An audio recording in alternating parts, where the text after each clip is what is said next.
Hey everybody, welcome back to Trinity Dairy. Don't forget to like and share the video, subscribe to the channel, check out our merch store. We'll have a link down below in the description. Today is June, 23rd today? 2022. I got a field of hay cut and raked here. I didn't get any video of that, but I cut this yesterday. It was looking like about 3 days of nice weather. I no more than got done cutting. Checked the forecast. Now it's 3 days of scattered storms. So we had one that came through this morning and it just missed us, but somebody got some rain. So anyway, I just raked it up a little bit ago. I don't know, this stuff here is, well, this is just fine grass. It's still got some moisture in it. There's places where it's heavier. It's pretty green yet, so we're just gonna roll it up with a little baler and wrap it and not take a chance on it getting rained on. So that's what I'm gonna do now. I just got up here with the baler.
Fuzzy's our plastic cutter.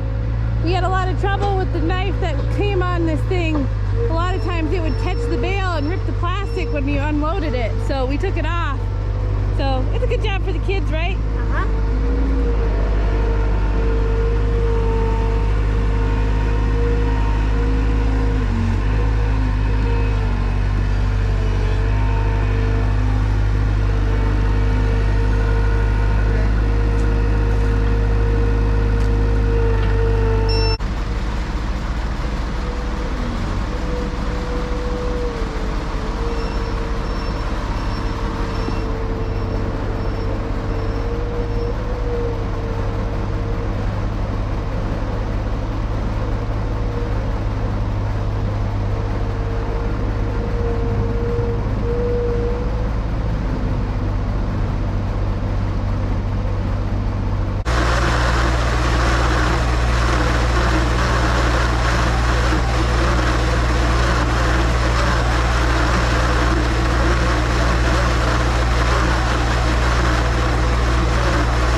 How did the HISEA boots hold up to dairy farming? Well, they didn't make 6 months. I think 4.5 or 5 months before they started to leak a little bit. But I do have the old pair down here so we can show you on them what happened, and I'll tell you what I think of them. All right, so here's the original pair that I got. I really like them. They're lightweight, they're comfortable, very affordable price. Like I said, the only thing, I mean, they didn't really last extremely long, but I wore them like steady, like all the time. Right here is where I got the leak. It wore through on the heel. And then I guess up here it did start to come apart a little bit, but anyway, other than that, I mean, I wore these everywhere but church. Deer hunting, in the woods, in the barn, concrete, to town, everything. And I mean, they're not necessarily made for that much use, so I would say they did pretty well. And I mean, this started leaking. We got a hold of the company. They said send a picture of it, and they sent me a new pair of boots, so you can't beat that either. Like I said, they're very reasonable price, and compared to a lot of the other boots I've tried your, I think they're like a PVC boot or just your regular Chore boots. Yeah, they're cheaper than these are, but they're also, the ones I've had, very slippery. You're on wet concrete or getting in and out of stuff. These I found to have very good traction on wet surfaces and things like that. And also, what I did like about these, they have what you can see, some of the tread that's left here is pretty shallow, so you're not tracking manure, mud, and stuff like that all over the place. So that was really nice as well. This is a women's rain boot. It comes up right about to the middle of your shin, which I didn't know if I would like it, but I actually really do like it. It is true to size. I like the camo and the pink. It's a lighter boot. It's not a heavy duty chore boot, so I think that we actually abuse these a lot harder than a typical person would just wearing them for gardening or things like that. But I really do like it. And so if anybody's interested in these, we'll have the links to the boots down below in the description. And we'll also have a 15% off coupon code, which is DAIRY, D-A-I-R-Y. So go ahead and check them out. And they have other styles and things like that too. This is just the one that I like the best for what I needed. So